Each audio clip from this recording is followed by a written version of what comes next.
Dad, see what I've made.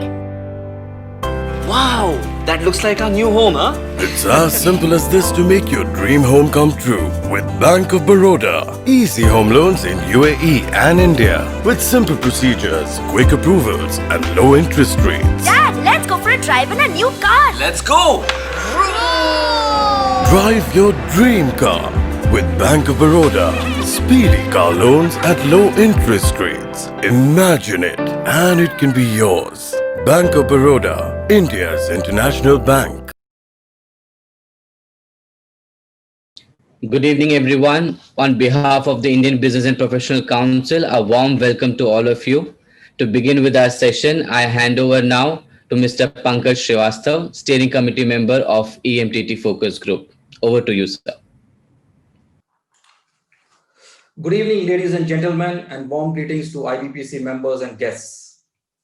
During the past couple of years, whenever there has been a discussion with the C-level executives, one topic for sure is coming up multiple times, and that is digital transformation. Most of the senior leadership we have seen view digital change as crucial for future business models.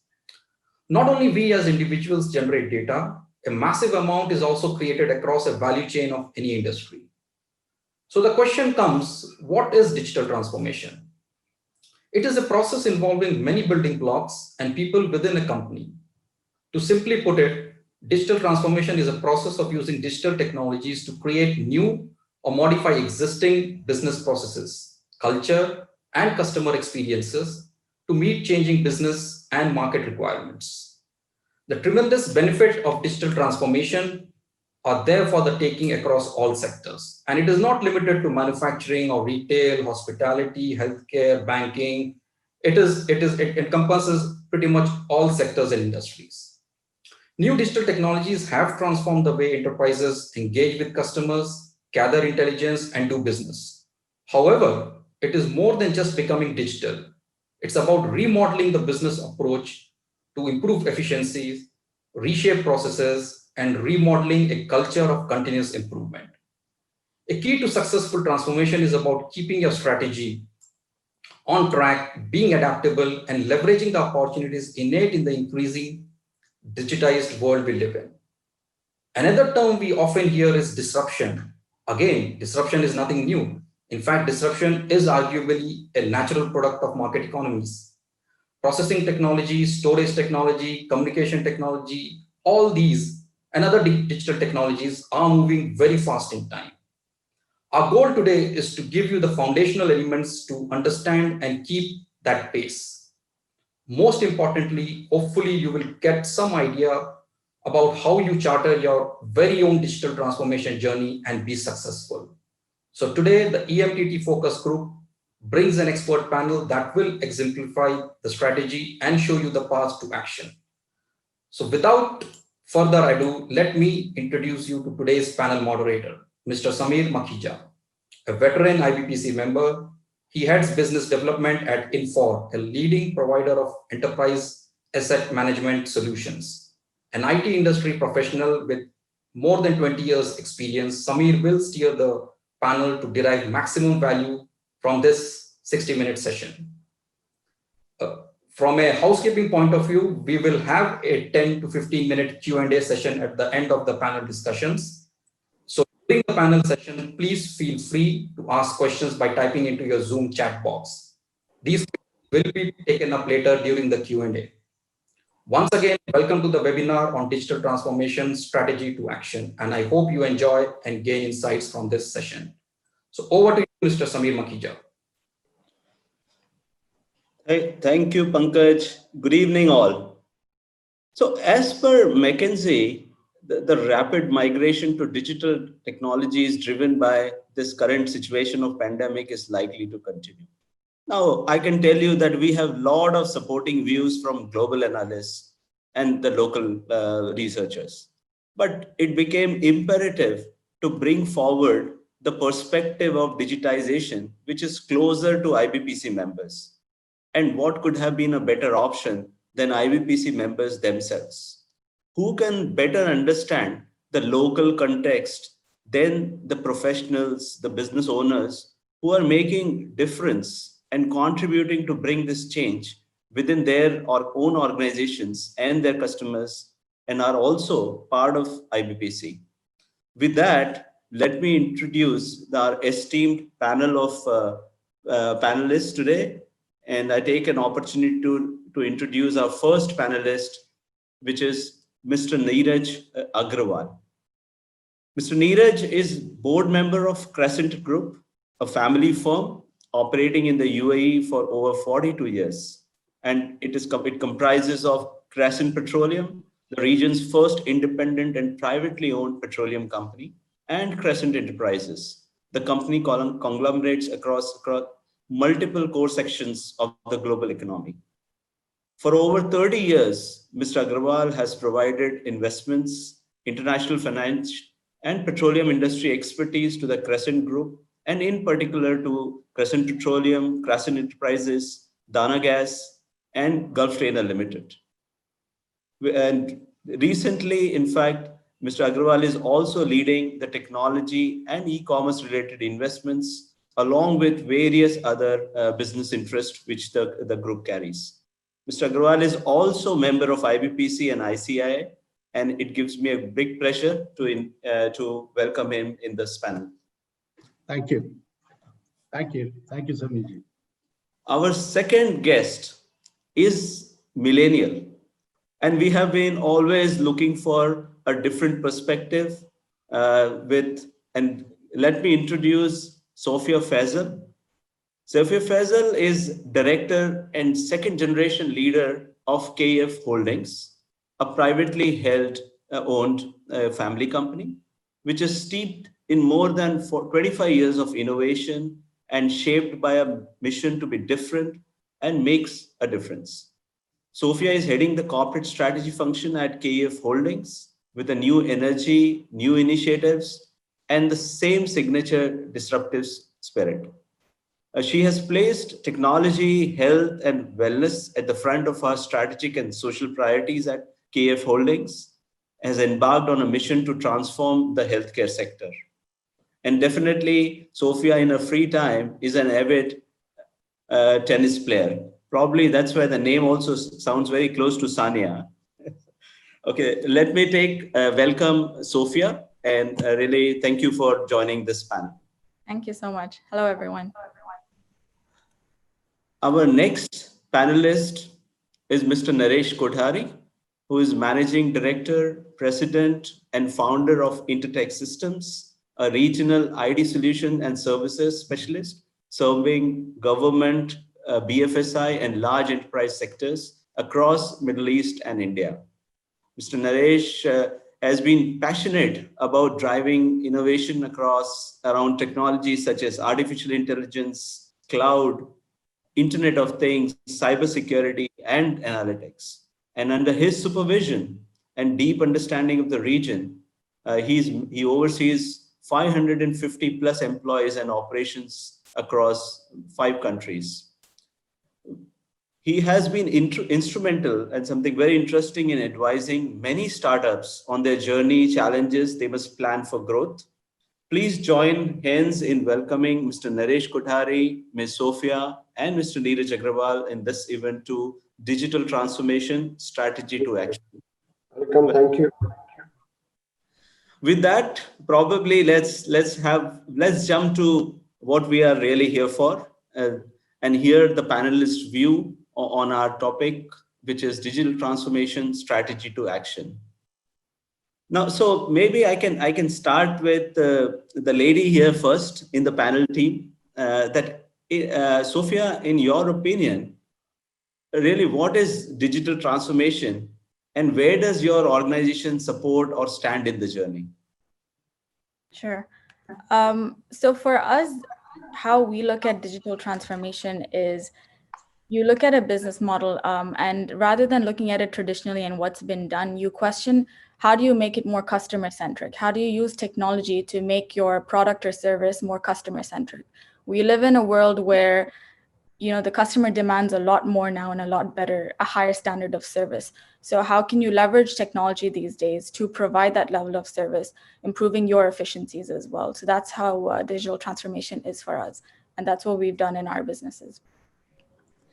Thank you, Sophiya. Maybe if I can ask this, forward the same question to hear from Mr. Neeraj about his views. That what is digital transformation and how does their organization support or stand in the journey? Thank you, Sameer. It's a pleasure to be here. So we see digital transformation both as a business imperative as well as a business opportunity. It is a business imperative to transform your existing businesses, to be able to automate the processes in many ways, which I would say really relates to your core IT infrastructure. As a group, we employ 7,000 people across the world. We have businesses which are as diverse as oil and gas production, port and logistics, power plant construction, but we also have some small businesses. We have some businesses in the SME sector. We have a business which is an Arabic version of Starbucks by the name of Kava and Chai. So I would say at one level, it is about bringing new age modern technology from a technology point of view to your businesses. But then at a second level, you have to understand that some of the big businesses were built on brick and mortar basis. And there is a need to create disruption in these businesses to benefit from technology, mainly because the mindset is not there and not enough work has been done to think about how you can change yourself and adopt technology. So for one of our businesses, we formed an innovation board comprising people from various functions with full support of top management, which held nearly 70 workshops to find 350 new ideas, of which we picked top 5, which we think will help us think through how the businesses can be changed going forward.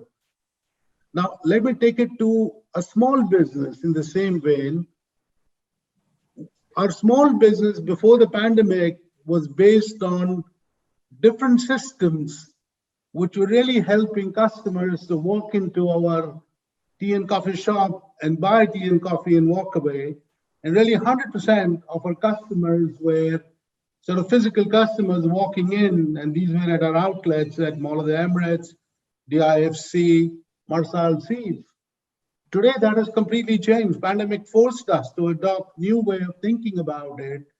And today, more than 40% of our business is coming in through online, both from a customer point of view, but more importantly, at the back end, everything needed to be integrated as one seamless operation.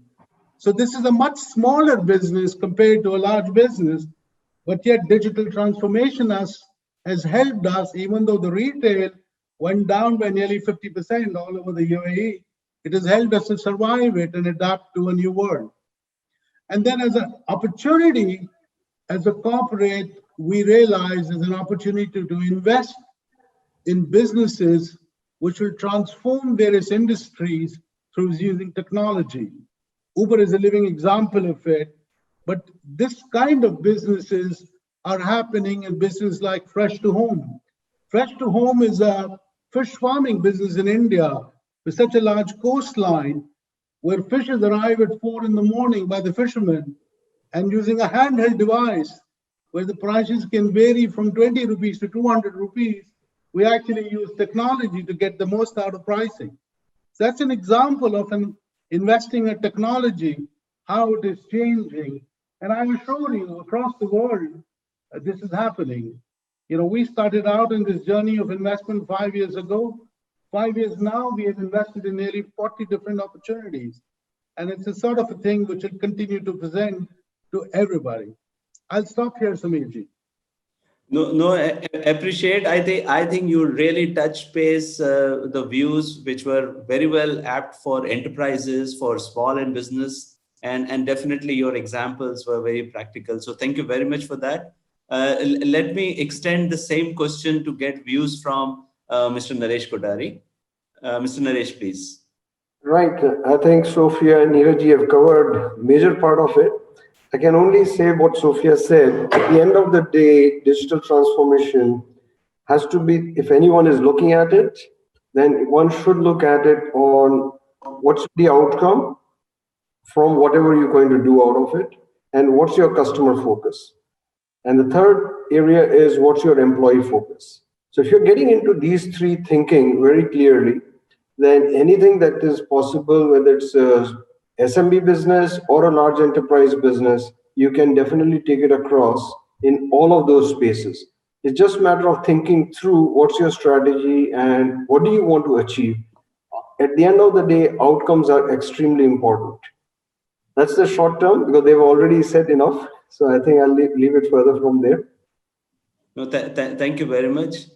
So moving on, KPMG India, in one of the research, they said that the current pandemic situation of COVID-19 is a perfect storm for digital acceleration. And if I also see some other studies which have been conducted by IDC, which were on the similar lines on how the technology roadmap has been impacted, there was a research which said that there was almost 23% companies who had impacted, and they has postponed the new initiatives to the next quarters. So if I can actually ask this question to Mr. Neeraj, that in terms of digital transformation, have you fast forwarded the digitization initiatives, or you have put some on the hold? So maybe we can start with getting the feedback from Mr. Neeraj. Sure. So, I mean, I would say that on the contrary, we have accelerated the process of digital transformation. We're now hiring, so we have a fairly large IT department, but remember I said we have some really hardcore brick and mortar businesses, oil and gas and ports and logistics and power plant construction. We're now hiring a full-time chief digital officer. And the whole idea is to open up everybody's mind, not to look at the world as you see today, look at the world as it can be. And a very good example comes from cricket. If you think about the game of cricket, in the 60s, 70s, 80s, and 90s, all we played was Test cricket. Look at IPL today. You know, who would have dreamt of it? And see how it has changed the world. I think similarly, I mean, giving you another example, in a business that I'm very, very involved with, which is medical devices. You know, we took some medical research out of University of Texas and have taken medical research to form to commercial corporations. We now employ 200 people in Houston who are now creating medical devices using digital transformation, both to allow surgery to be done with much less risk, you know, including operating, say, on a child in a mother's womb, or using digital technology, a soldier who's injured on a battlefield, you can actually operate through robotic surgery. So, you know, we've come up with state-of-the-art robotic surgery device, including steerable catheter, which can actually go up to the brain and remove a clot within 4 hours before a guy has paralysis. Now, that would not have been possible before, but it is a combination of combining technology with medical science and working together to make things that you don't dream of today possible in the future. So as a corporate, our top management is totally committed to it. We are fast forwarding it in every possible way. And, you know, COVID in many ways has been a huge learning exercise. You know, we have 600 people in Iraq in a very remote location where our production takes place. And a key thing for us is their safety, as well as production of natural gas, which generates nearly 80% of electricity. And what we have been able to do is to using digital technology, you know, once a week, a meeting of 40 executives across the world who come under one platform and understand what is happening on the ground with the top management, being able to give immediate guidance. But then more importantly, once a fortnight, a town hall for everybody, you know, so that the worker on the ground who's not been home for 3 months can actually see a chief executive and, you know, and feel much more at ease that his voice is being heard. and he's being looked after. And these are simple examples of how digital technology is helping enable business much more efficiently, helping enhance communication a lot more.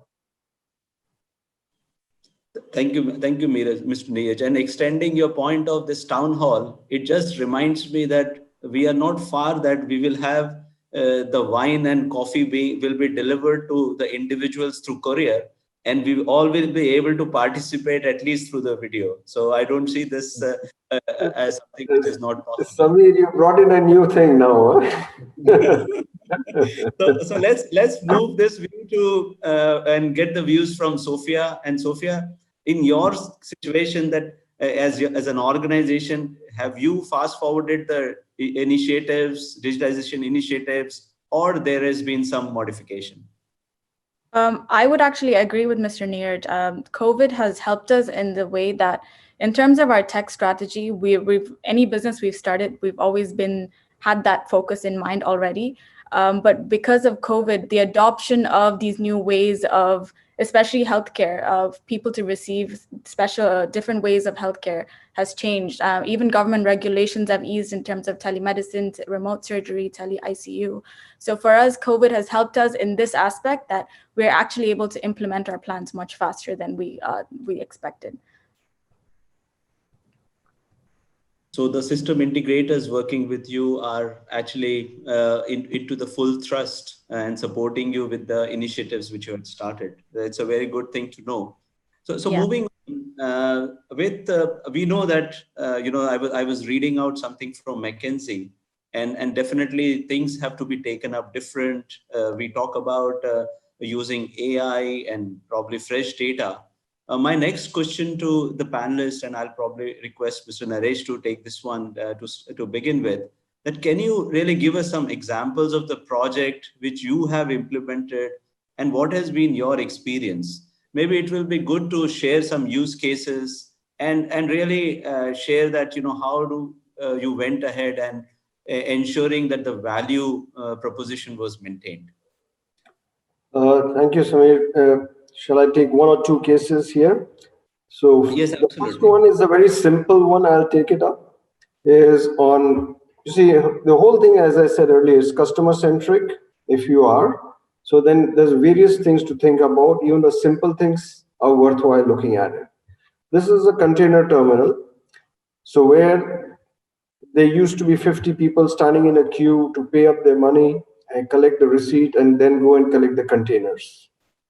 So this was the general process. That was one simple process that was being done and multiple windows, but that's the queue. Comes pandemic, that's not allowed anymore. So the containers started swelling up. So we got in. The customer said, this is our problem. How can you help us complete this whole situation in the shortest period of time? So we built a small platform for him complete with a business process modeling, which has the rules engine as well as a workflow to be put in. We said some things we leave it manual, but at least all your front office can become automated. So these people would now upload all their documents online. They'll come to the cashier. Cashier calculates the amount, goes back to them online. They make the online payment now, and they get the receipt online, and then they go straight to collect. So there is no more cash counters. So that's a simple case where you have just removed the whole cash countering system out there. And then now that they got a platform, they can go and build more and more processes. Our second example is automobile industry, a recent one. Now, in an automobile industry, now you want to go and buy a car, but you don't want to go and spend so much time in a showroom.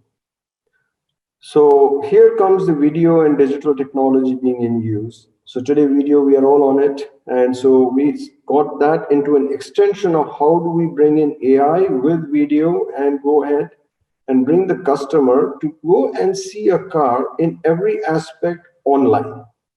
So he gets all the features, he gets to feel the car, he gets to see the colors, combinations, everything now. And then he can say that, yes, this is the car I would like to buy. And then he can go to the showroom on a final stage basis. So that's another option of use case where you use now the technology From sitting from home, you can go ahead and do that. Third, in the government sector, if you look at, the government provides the highest number of e-services.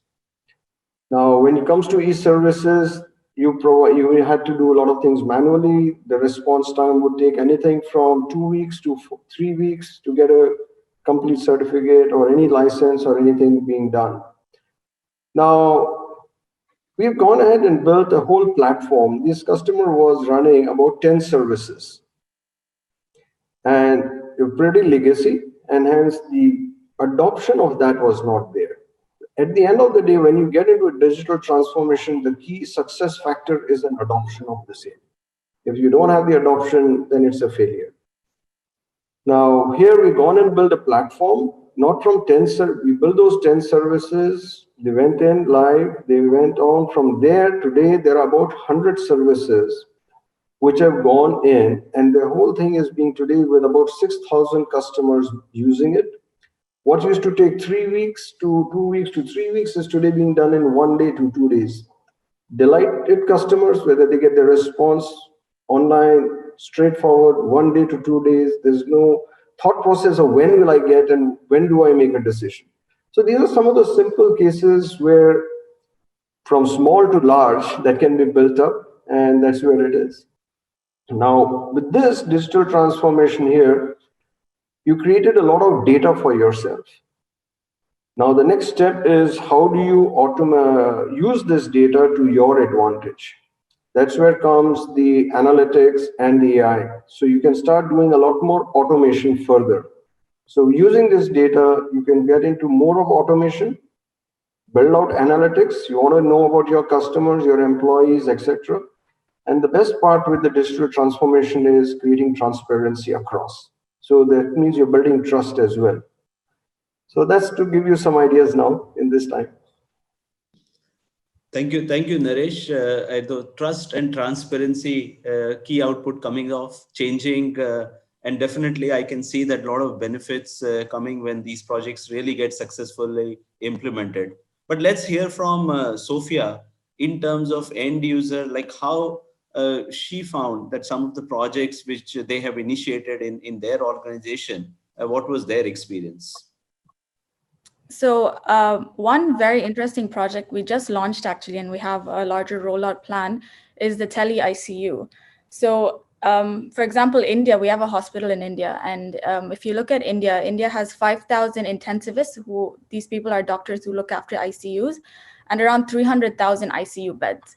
So clearly there's a huge gap between, the doctors required to manage these beds. So with this Tele ICU program, we have AI and ML enabled cameras that are installed in these ICUs in different hospitals across different towns. And one intensivist can now look at 50 patients and help the doctors on the ground manage their patients better. And in turn, that reduces the mortality rate as well. So we just launched this in Calicut, which is where our hospital is now. And our plan is to roll this out in multiple different cities across India.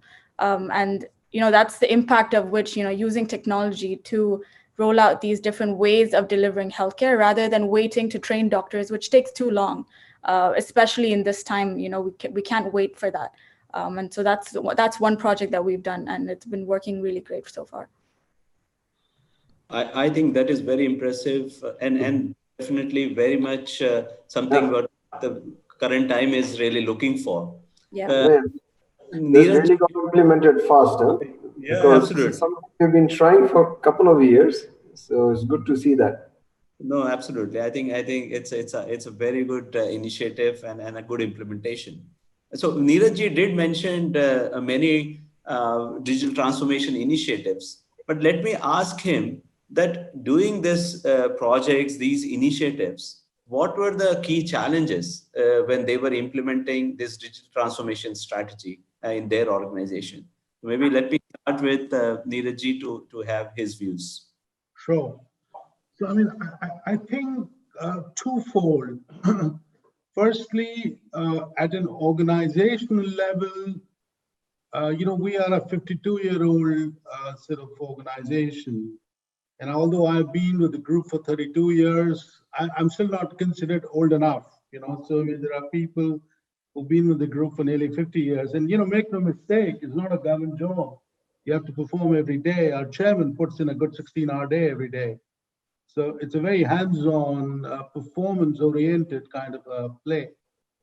I think in certain basic industries, there is a very large human mindset element of resistance to adoption or resistance to change. And I think that really is, you simply cannot underestimate the power of that, and that combined with the tradition in certain industries, and oil and gas and ports and logistics are very good examples of that. So I think the one thing we learned, and both these businesses have had heavy duty SAP implementation last year. And we successfully implemented in less than 8 months from start to finish a multi-location, multi-country location SAP implementation. And certainly in the port and logistics industry, we've taken a step ahead to do what is called a terminal operating system, whereby if a ship is starting from Japan, and then let's say it comes to Corfacon, the total containers on it, instead of preparing a paper tally, there's an automatic system where you can sit now in front of a computer terminal at Corfacon, and using a computer, you can direct how the container from a ship, will be moved and then stored at a particular place. I mean, so this is a combination of technology, hardware, and human skill, Now, I think the success comes from complete commitment from the top management that whether or not you will fail, you are committed to implementing it, Then I think you'll go through some pain in the midterm, short to midterm, and you need to be prepared for it. But I think that is number one. Number two, you should be prepared for a few failures, which are inevitable in such a journey. But then I think one of the key decisions we made was we will not customize software. We kind of think of it like an application which is available on a mobile phone. So think of yourself like a customer who has access to 30 applications rather than trying to design your own application. And, that really is a much easier path to adoption.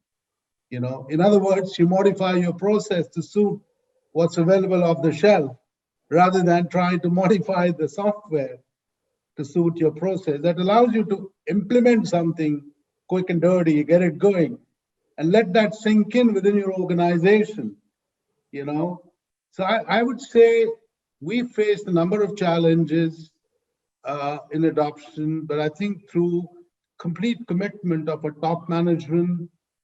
But then also look at a country like Iraq. We have 600 people on the ground, and we have 80% local workforce. And you are successful not just because the top management believes in it. You're successful when your lower level operating people are comfortable with using the system, and that only comes with patience, perseverance, workshops, training, and generally working with people for its adoption. So I think that's sort of number one. In terms of investment, I think we were used to investing only in positive EBITDA businesses. We are 50-year-old, we have a good name, and businesses in the region come to us all the time for investment opportunities. They don't see us as a local business which will try and take over their business. We typically take a 20 to 45% equity stake and then allow these businesses to mushroom beyond their city to a more regional or a global play, and we act as an institutional investor. Now, for us as a company to move from a positive EBITDA businesses to corporate venture capital, where your success is measured by the amount of money you lose every year, was again a huge mindset change for us to accept that even though the businesses are losing money, but actually they will make money down the line. And I think that took us some time to adopt that mantra, So these are some of the challenges that I'm happy to take questions. No, thank you very much, and quite insightful. So coming from coming from Infor as a company whom I work for, and I definitely echo the same sentiments what we do as an organization. And you really touch base very important points when you talk about challenges. You spoke about people. That was probably the primary thing you started with. Then you went to the tool which you used it for automation. And then briefly, you also touched base area of process. So I believe that this triangle of people, process, and tool really is where if you focus on, and that's where the main challenging points are, and which can be looked into. Last but not least, definitely in terms of looking into that, yes, the money is getting lost, but how the valuation and when the returns will come, that's the sign of a true businessman, I believe. So extending the same question to Sophiya, because you being you did a great implementation on the healthcare side. But what is the message from your in terms of what will be the learning which you would like to share with the audience today? Sure. I think for us, the biggest challenge was, again, people. How do you get the buy-in of the whole organization, right? This is a completely new way of doing things. And sometimes it's also threatening, right? You might feel that your job is at stake because, technology is coming and taking over that existing, process. So how we dealt with it is, it's actually, if you look at the tele-ICU example, it's actually enabling the nurses to manage their ICUs better. It's enabling intensivists to manage more beds. It's enabling the smaller hospitals to actually generate more revenue because they're able to manage these patients now and manage them efficiently.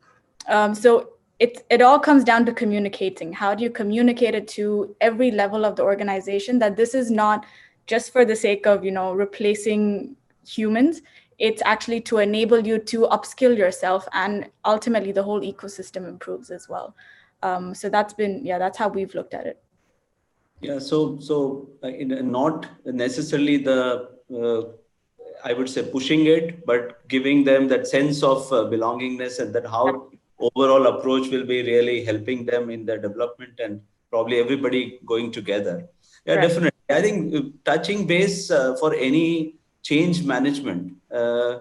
Neeraj did touch base on the management commitment, and then you touch base on that how the people who are on ground has to be taken together. I believe this is a combination for any success. So thank you for that. Naresh, I have one specific question. Nowadays, we do talk about OPEX. Previously, it was all about CAPEX. So industry is going towards how the whole investments can be scattered. Nobody wants to put a lot of upfront money. So how do you see in the region the adoption on the cloud? So if we talk about different model on SaaS or cloud, in your opinion, or how do you see the adoption? So I would say cloud adoption globally started about 5 years ago to a good extent. Western part of the world moved much faster onto it. I saw this region last year only that we started, because before that, a lot of people came on the cloud, players came and they died as well. So the sustenance was a challenge for them. So we also went ahead and started investing last year into building a whole team to deliver on the cloud services. Still, it was slow till the beginning of this year, I would say that. And it was not really an adoption. Come pandemic, it's completely changed. I will tell you, in this year alone, over 2,000 customers have adopted into the cloud. Majority of them being SMB. Now, within the cloud also, there are two parts of the journey. Yes, there's the SaaS part. SaaS part, if you just go on the SaaS, then it's a huge number because you have Microsoft Office, which is SaaS. So I'm not even counting Microsoft Office as part of it. If we start doing that, the numbers will be mind-boggling, right? So that's not really what I would look at adoption of cloud. So SMB sector definitely moved. The other sectors which have moved into the cloud is retail. Retail has been benefited quite a lot into it, and the hospitality sector, because hospitality and retail both are under tremendous cost pressures. So both have moved into that particular space. Now, the larger retail enterprises have moved also not just cloud, but you see, you have another opportunity of larger enterprises going into hybrid cloud model, which is more cost effective for them, because if they put everything on the cloud, it becomes expensive also. So you keep something on the ground and something in the cloud.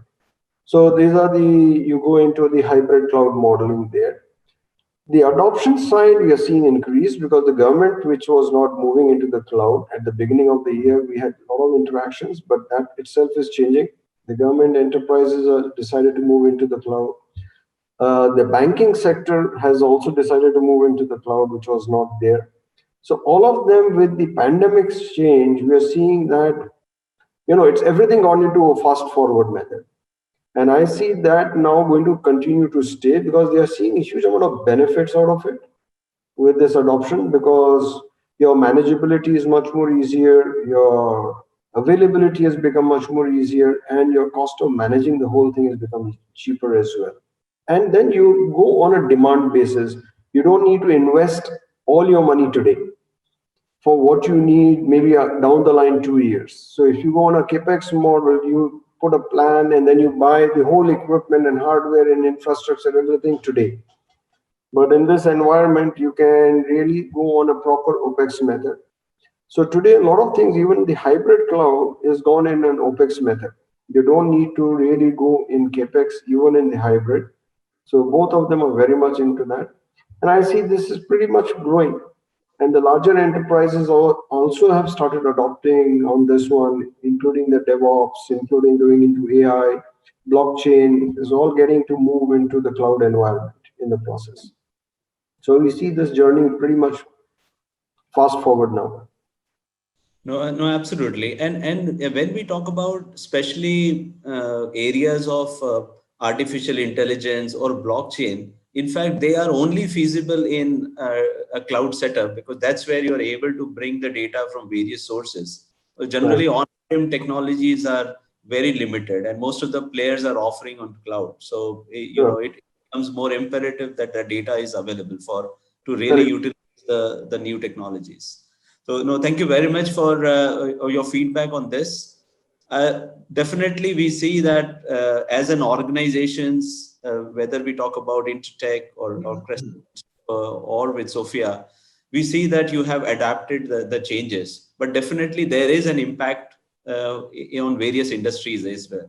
So with that, considering that impact, what is the emerging trend that you see will change the course of the various industries? So maybe I can start with Mr. Neeraj here to see what is his views considering the impact of pandemic and the changes, the trends which we will be seeing in a little bit more futuristic view. And you mean that from a digital point of view? Yeah, absolutely. So I think the way Neeraj, can you be a little bit? Yeah, maybe this position is better. Yeah, we have a little bit of sound. Sure. I mean, I would say that I see pandemic as an accelerator in terms of adoption, where a combination of senior, middle, and lower management have realized that pandemic has forced them to become more educated about technology and digital technology and how it can help them both survive and sustain. So I think it's like a clock which is turned, and it's got a bit of an acceleration with the pandemic. So in our industries that we see, both at the big business levels as well as the small business levels, it'll only going to get more and more in terms of adoption. Well, understanding adoption and then doing what is practical and sensible, and I think that will be the mantra we will be doing. Pandemic has only taught us to be much more lean and mean, in terms of operating. All industries now are looking at long-term financial stability, long-term financial sustainability. That is a key goal of any business. And digital transformation offers that opportunity to adopt some parts of it, not all parts of it, but some parts of it, which aids in that goal. I'll give you a very small example and you will see what I mean by that. You look at the IFC, you see something like 300 institutions which have offices there. And a lot of these big banks had people who were in these offices, and they used to pride themselves in the number of people they have in their offices. I think that number may not change, but the office space they will utilize will probably get halved. So that's a simple example of how organizations are changing. The WeWork IPO was not successful, but that does not mean that people will not adopt that model for business in go-forward situation. So, certainly our industries are through this innovation board and post-pandemic are looking at more and more ways, not just internally, but externally as well, where for some of the ideas we're pursuing, we're working with external service providers, anybody who can find a solution to that, we will adopt that and move forward with it. I think this is a great offer from Mr. Neeraj to all the attendees. So if there are definitely solutions which it can support, you can always definitely come back and connect with Mr. Neeraj. Here is the point. Sophiya, I will extend the same question to you. And maybe I would really like to get an answer on maybe impact of pandemic on your industry, basically the industry which you are working on. But definitely you are welcome to speak up on any specific industry which you feel you have also more idea on. Sure. Even pre-pandemic, right? Consumer behavior has been changing since the past decade, and the pandemic has just accelerated it. For example, now you don't go to the grocery store, groceries come to you. You don't get your food, you don't go to a restaurant anymore, it gets delivered to you. Banking, I would actually oppose Mr. Neeraj that I feel like the traditional banks are going to go away and neobanks and more, app-based banking is going to be, the future. Consumer behaviors want it to be more centric to them rather than them going to specific, places or processes. And the same applies with healthcare for us. With telemedicine, tele-ICU, remote surgery, people are scared to go to hospitals unless they really have to nowadays. And I think that will stay for the future. It's a behavior that's now stuck.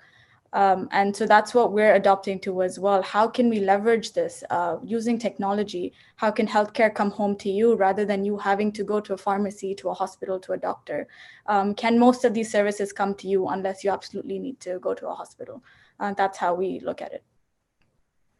Thank you very much, Sophiya. I have, in fact, one, I would say extension to the question. Sure. We talk about the change management. But there is in all the organizations, especially you take example of your organization also, it has been over 30 years plus. Now you always have a set of people who have been with the organizations for many, many years. Definitely we consider them as seniors, but it is also considered that change management for them is difficult. So in your opinion, as a millennial, how you would go about training that a set of people to adapt the digital transformation, though we see a dramatic change, but what would be your opinion on this? So we have this culture at KEF where we have a community center in every business that we have, and including the headquarters. So the whole point of the community center is to get everyone together, regardless of who you are, how long you've been in the organization. We have yoga classes, dance classes, everyone comes, at one level and does an activity or has, different discussions together to break the barrier between, okay, this is my way of thinking. I'm a second gen, so I've come into the business, recently. So how do you now communicate and, have an established, way of communication? So through that, I've found that that's the most efficient way because it creates that open communication. Mr. Faizal, the founder, always says that there's always room to learn, there's always room to improve. It's not that one way of working is the best way of working. You always need to look at how you could be better. And that's what everyone in the organization we try to promote within, and that's how it's worked with us. Well, thank you very much. And I hope this community center is also open for IBPC members. So maybe we would like to see the location and invite all these members Definitely. to do activities. We can do a virtual class. Virtual class. Yeah, absolutely. Yeah, nowadays, that's the only thing you can do. So moving on, I believe we are almost on top of the hour. I just want to probably get the view in terms of the wrapping up. Maybe I can start with Mr. Naresh, that if any key message to IBPC members you would like to give, how they can embark this digital journey, and what would be your suggestion? So my suggestion is, yes, digital transformation is a word made too big, and it's not as complex as you start thinking about it. It's a matter of how do you break it up into.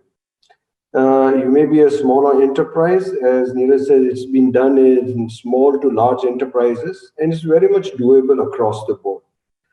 So first of all, what are your priorities you need to decide? And if you can base all your priorities around two major factors, which is your employees and your customers. So if you look at these two areas, and if you base all your priorities and the outcomes, what you do and what can be improved upon, what are your current processes, what are the processes can be improved upon, what if it is manual, at least digitize it first.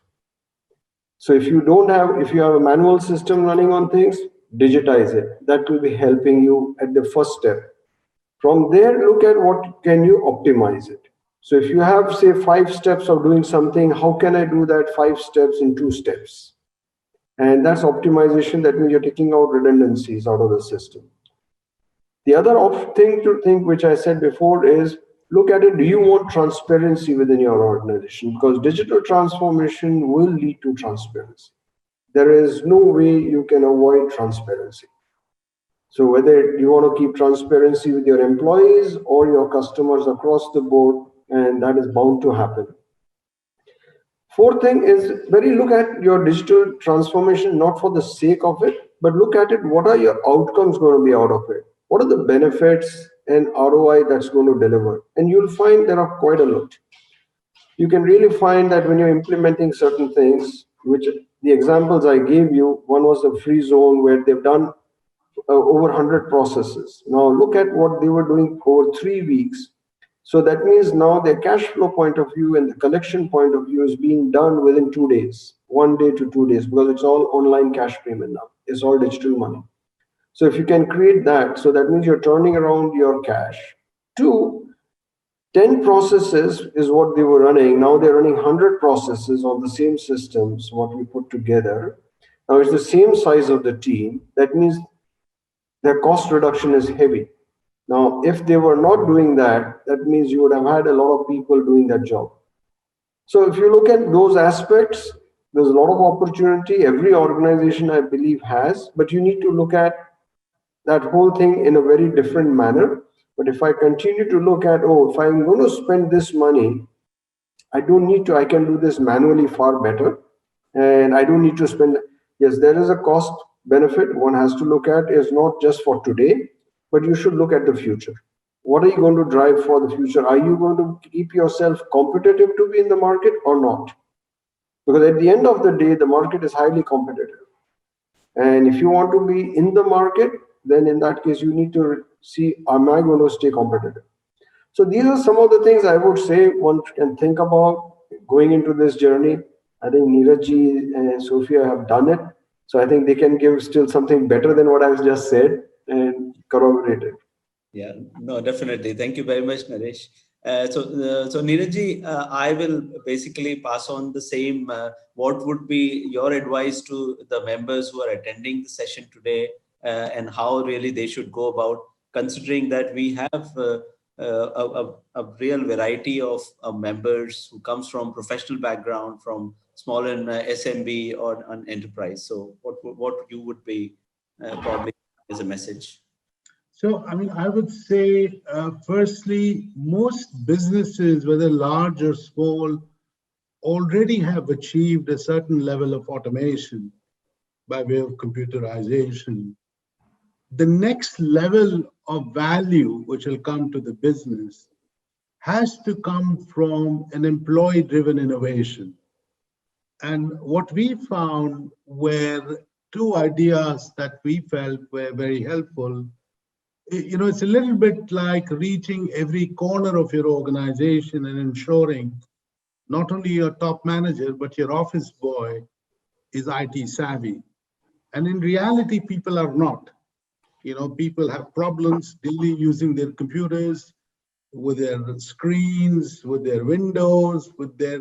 So there is, I think, a need for people to fall in love with their computers, fall in love with their systems. And by love, I mean passion, etc., and then sort of embracing it in terms of their work. So we invested on every floor of our organization, and you know, just across 2 buildings, we were on 14 floors. And historically, we used to have an IT help desk in the IT department, but we then set up an IT help desk on every floor, you know, and that actually brought about, you know, sort of saplings of love across the organization, right from top manager down to an office boy, you know. And what you learned from there was not just fixing their problems, but the IT function could actually truly understand what was happening throughout the organization, and then forming an employee-driven innovation board.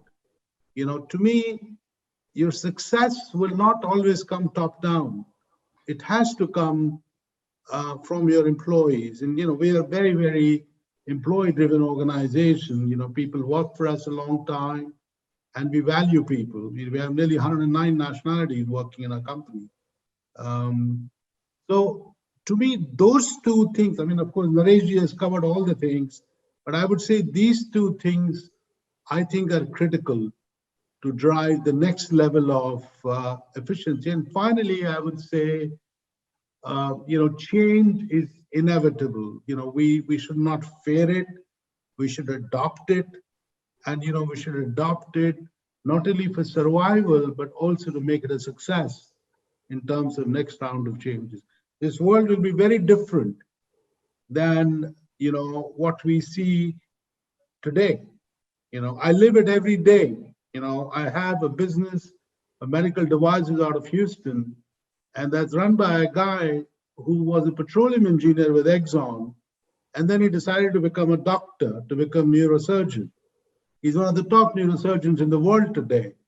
And, you know, he's a mad scientist, you know, but when you listen to him, you realize what's coming down the road in terms of technology and innovation. You know, what we are seeing in this part of the world is a fraction of how the world is changing. No, absolutely. A very, very insightful feedback.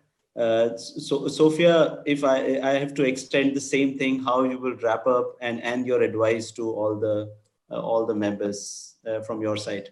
I think both Mr. Naresh and Mr. Neeraj have covered all the points, but I would just like to reiterate that I think once you have a tech strategy, it's easy to implement relatively, but knowing why you're doing it, you know, understand your metrics. What is the impact that you're trying to create, be it in terms of the customer service or customer analytics or your operational efficiencies.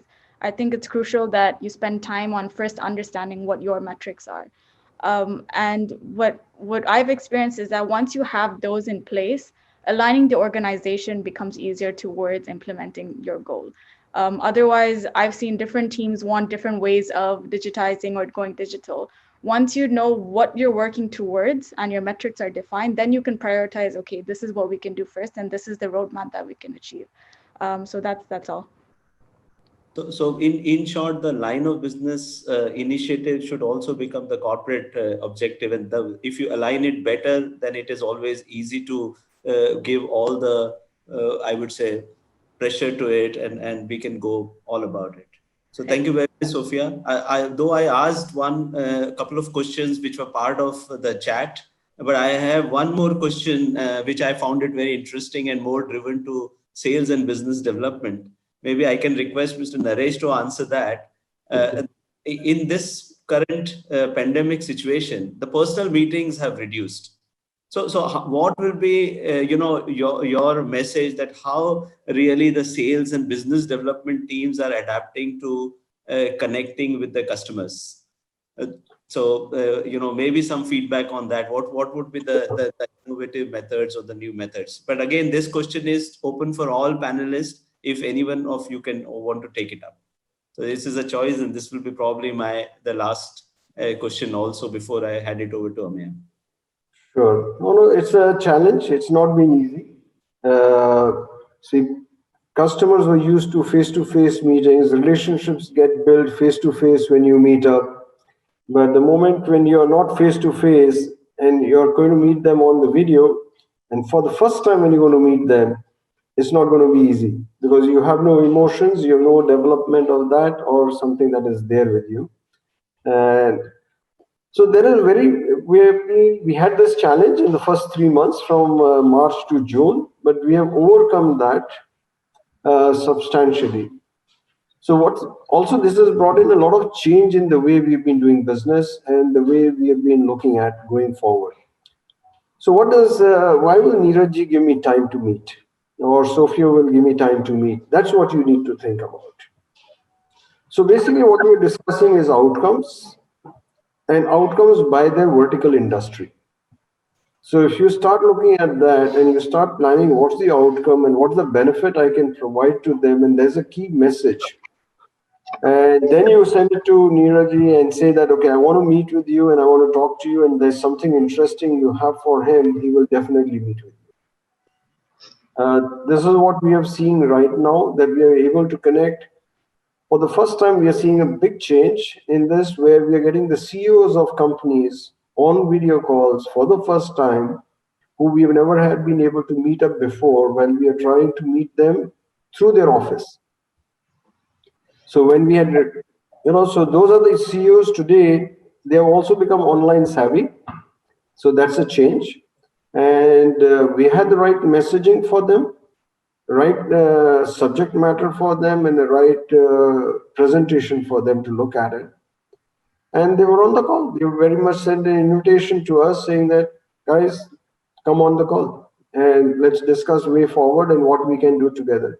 So it's very much possible even now. So that's why I said the travel had not been necessary anymore. I was asked by a customer in Saudi Arabia, why can't I travel to Saudi? I said, I don't have a visa, and I don't think I'm going to get visas right now.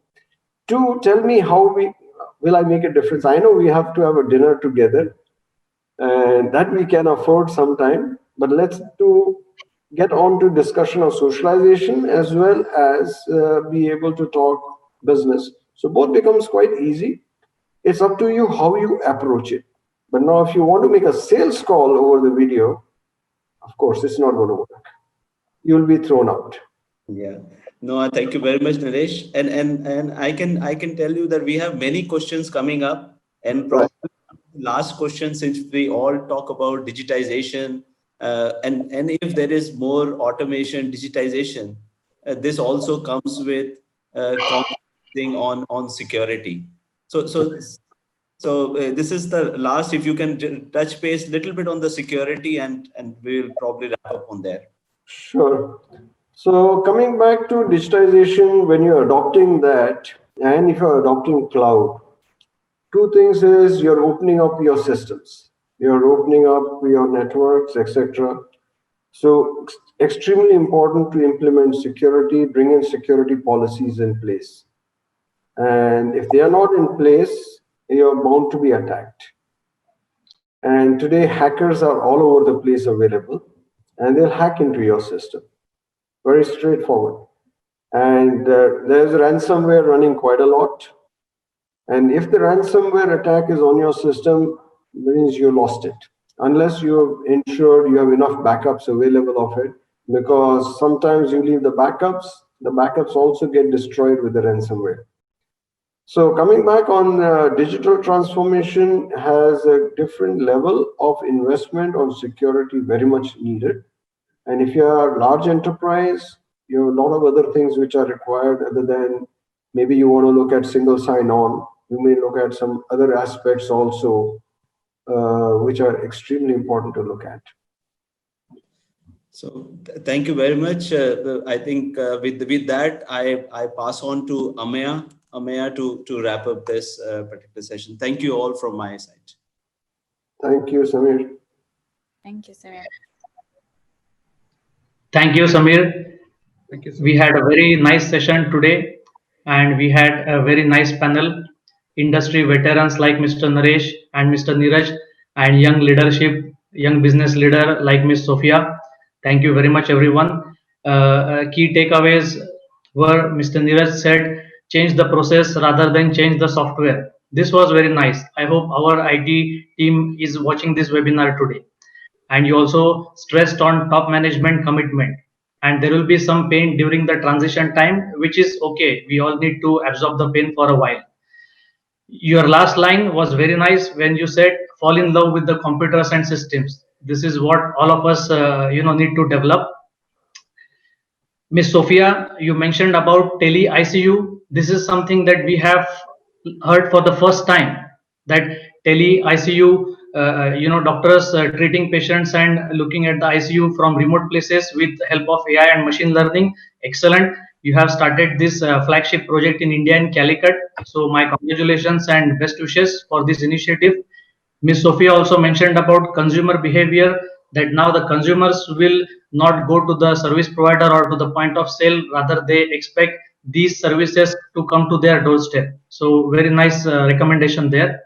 Mr. Naresh, you stressed on trust and transparency.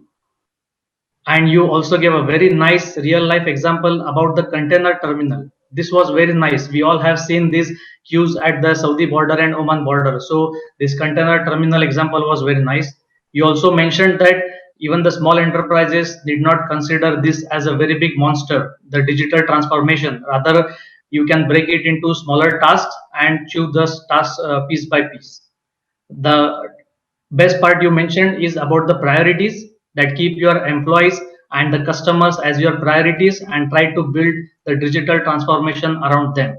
So on behalf of IBPC, Governing Council, Chairman, all the committees and members, I would like to thank Mr. Neeraj, Ms. Sophiya and Mr. Naresh for your valuable time and sharing knowledge and experience with all of us. And thank you to all the members who are attending this webinar. Thank you very much. Thank you. Thank you all for inviting us. Thank you.